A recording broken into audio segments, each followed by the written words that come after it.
এই জনি, এই নাও, এই বরবটিগুলো নিয়ে যাও। তুমি রান্না করবে বলে তোমার জন্য এই বরবটি তুলে নিয়ে আসলাম আমি। ঠিক আছে আপু, তোমাকে অসংখ্য ধন্যবাদ বরবটিগুলো দেওয়ার জন্য। এগুলো অনেক সুস্বাদু এবং অনেক পুষ্টিকর এবং খেতে অনেক মজা।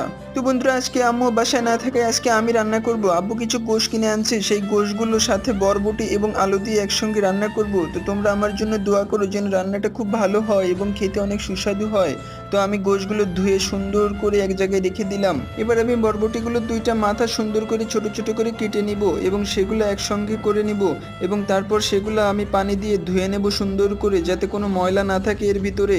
তো বরবটিগুলো আমি বেসিনের মধ্যে দিয়ে দিলাম এবং সেগুলো আমি খুব ভালোভাবে পরিষ্কার করে নিলাম। এখন আমি বরবটিগুলো একটু ছোট ছোট করে কেটে নেব, যাতে তরকারিতে দিলে সেগুলো নাড়াচাড়া করতে সুবিধা হয়।